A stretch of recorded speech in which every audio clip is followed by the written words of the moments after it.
Hi everyone, welcome to my channel. Today we will discuss about acid fast staining.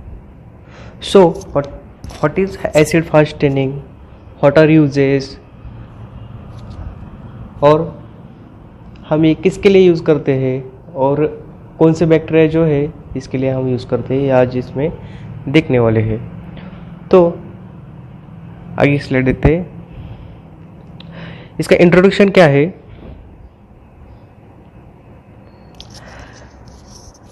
जिल Nelson इन्होंने ये technique modified की है।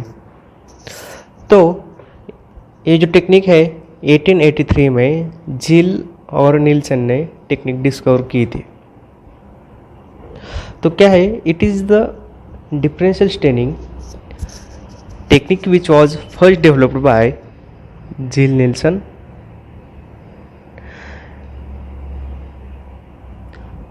and later on modified by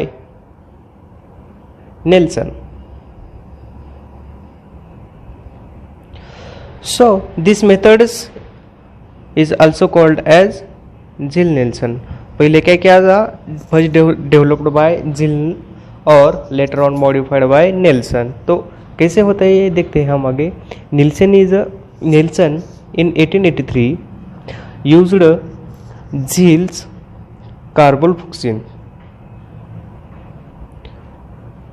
कार्बोफुक्सिन्स।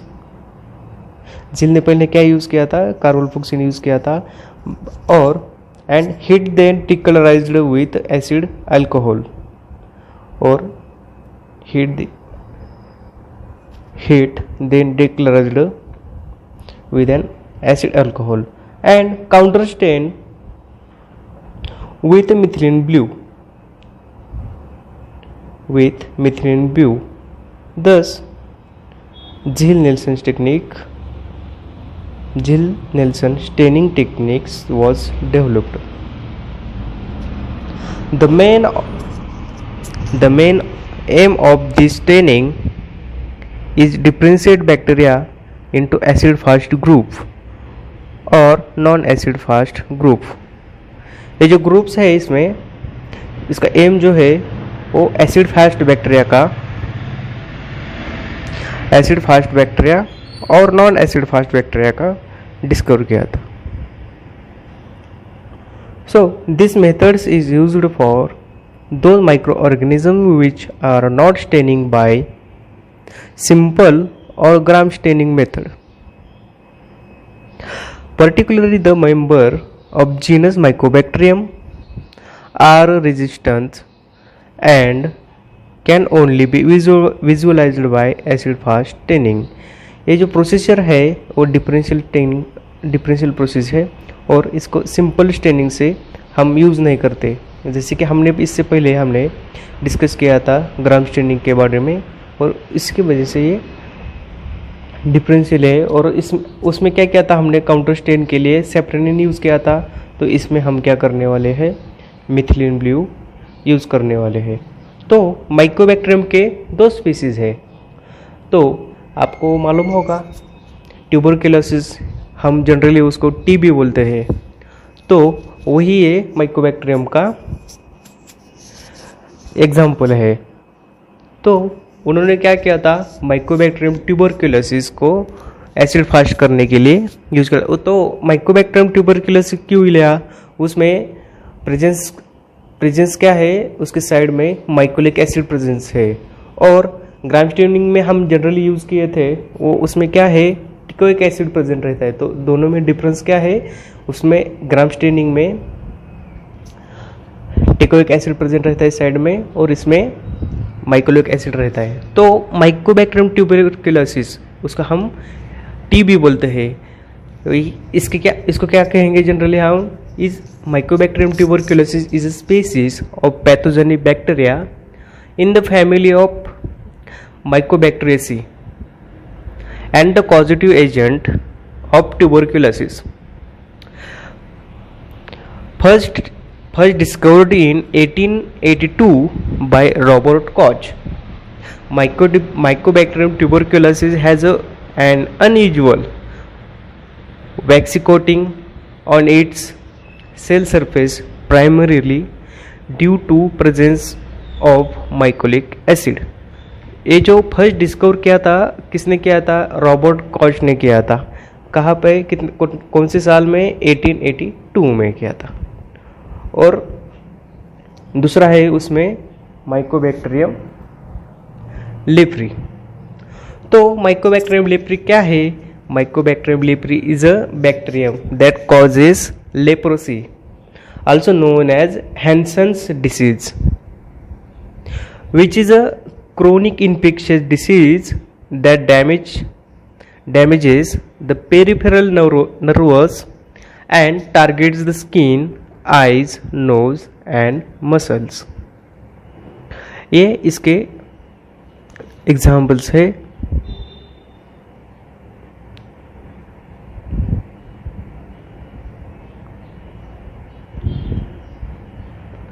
और आगे की स्लाइड देखते हैं हम.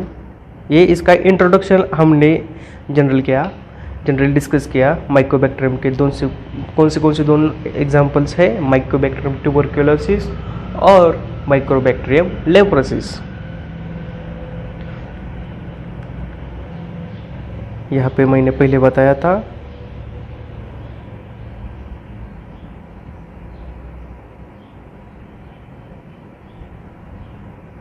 माइकोबैक्टीरियम ट्यूबरक्यूलोसिस है और माइकोबैक्टीरियम लेप्री है. It can be standard by Gill-Lancel method, which used heat and phenol to drive basic function into cells. Once basic function has penetrated, Mycobacterium tuberculosis and Mycobacterium leprae are not easily decolorized by acidified alcohol. Like इसको क्या कहते हैं? Acid alcohol कहते हैं. And thus are said to be acid fast. Non-acid fast bacteria are decolorized by acid alcohol and thus are stained blue by methylene blue counter stain.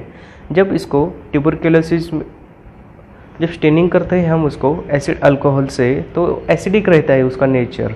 उसको हम डिक्लोराइजेशन कर लेंगे. उसके बाद वो जो एसिड फास्ट जो निकल गया उससे, तो हम नॉन एसिड फास्ट बैक्टीरिया के लिए डिक्लोराइज के लिए एसिड अल्कोहल यूज़ करते हैं. Decolourised by acid alcohol and these are stained blue by methylene blue counter stain. So इसके प्रोसीजर में क्या है? फर्स्ट हम क्या करने वाले हैं? Prepare bacterial smear on clean and grease free slide.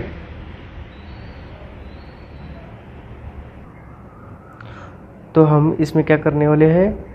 पहले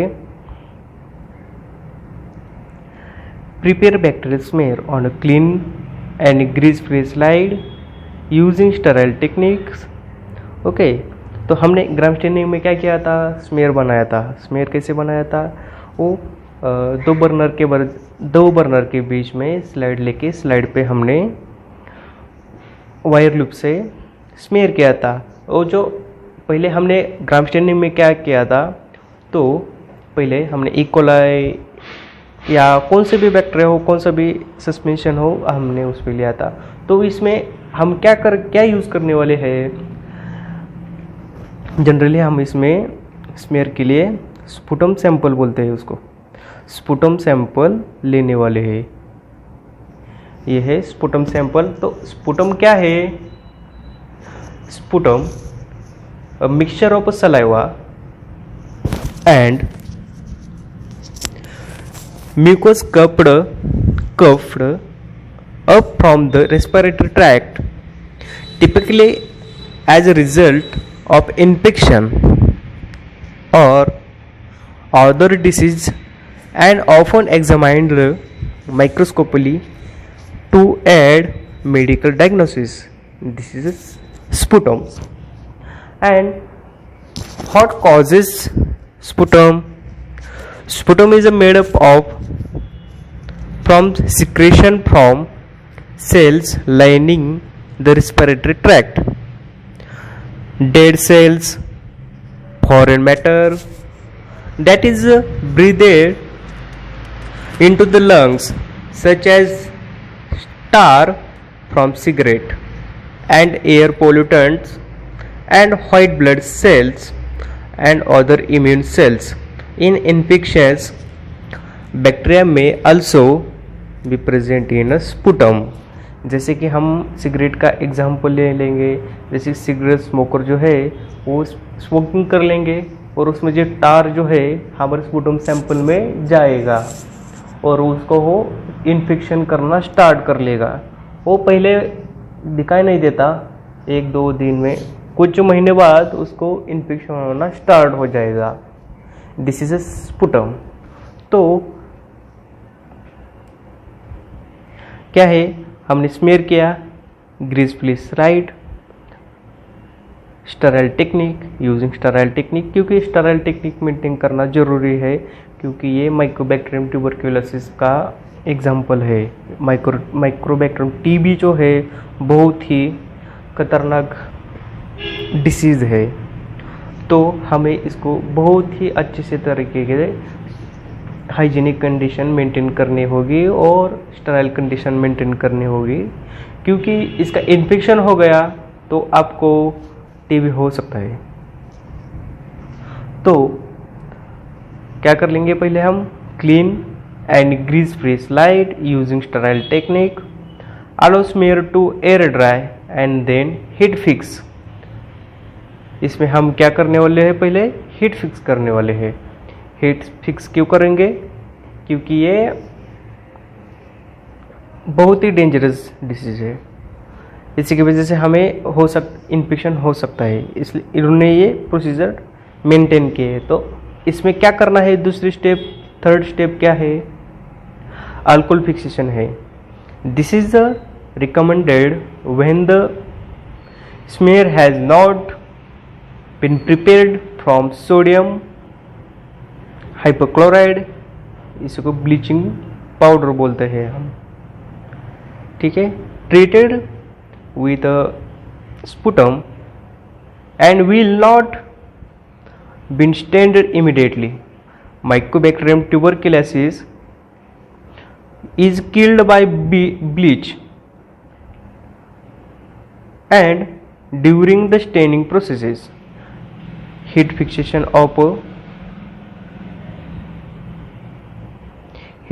of untreated sputum will not kill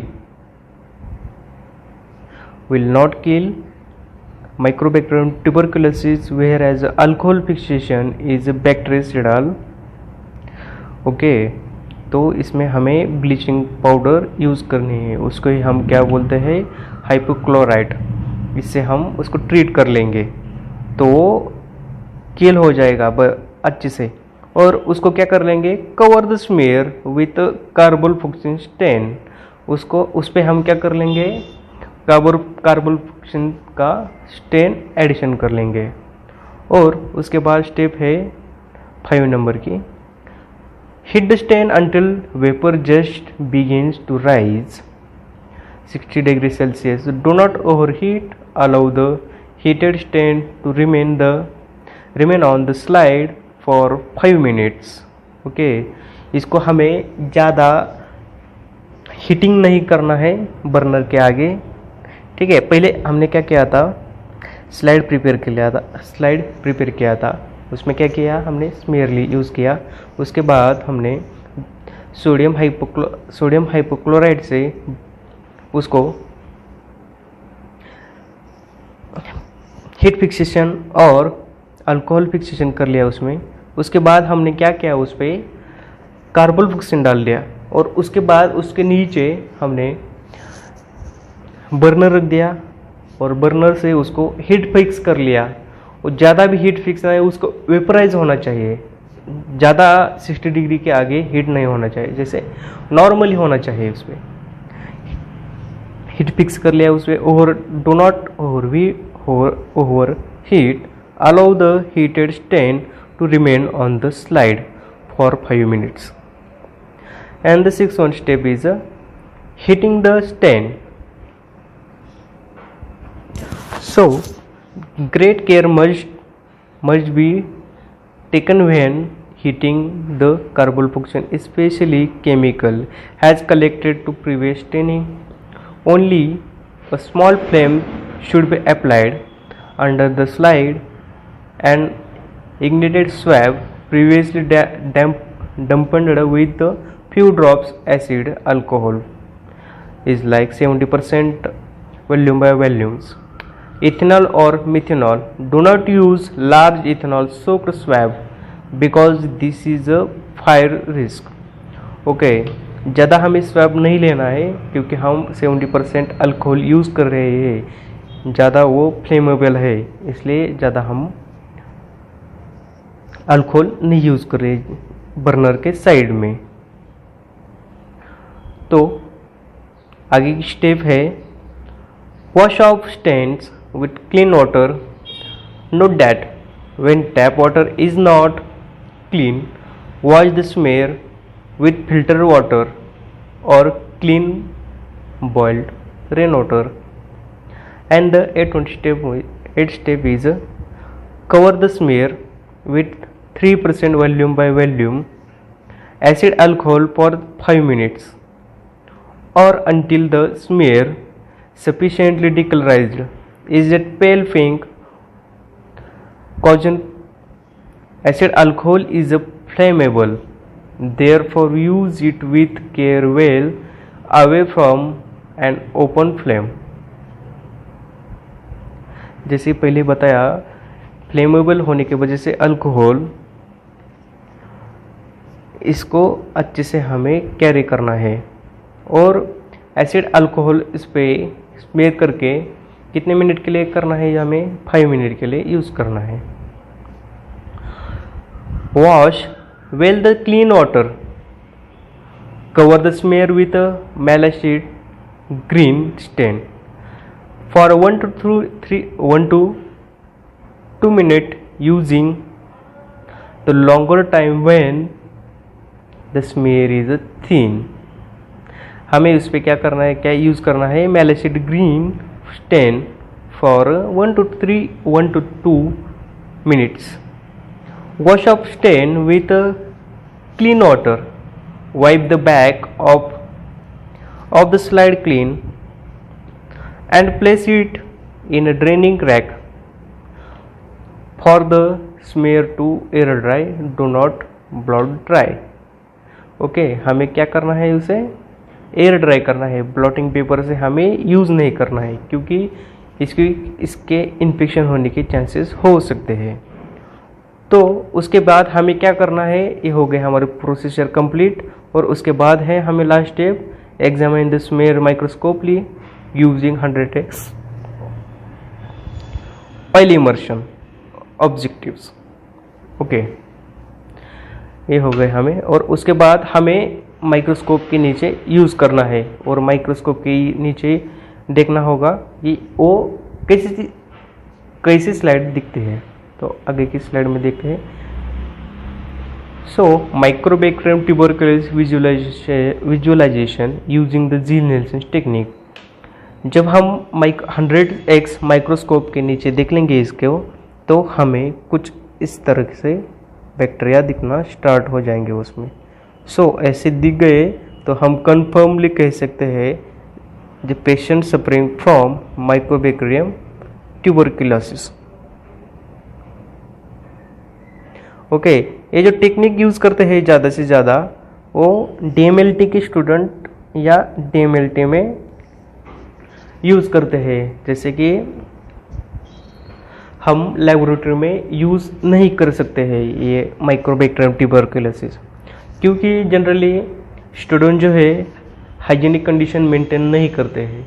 इसके हम प्रोसेस कर लेंगे, वो उसमें नॉर्मल वाला बैक्टीरिया ले लेंगे, ऐसे घातक ट्यूबरकुलोसिस हम नहीं यूज़ कर लेंगे इसमें। तो कैसे दिखते हैं ये आपको समझ में आ गया। तो इंटरप्रिटेशन क्या होगा इसका, इंटरप्रिटेशन ऑफ एसिड फाल स्टेन।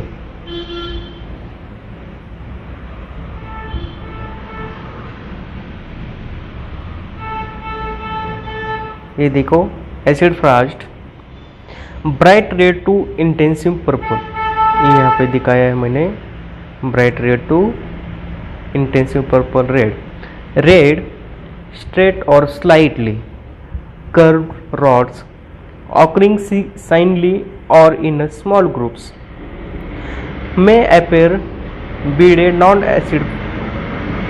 तो इसके बारे में हमने ये देख लिया है कि क्या है. रेड है, स्ट्रेट और स्लाइटली कर्व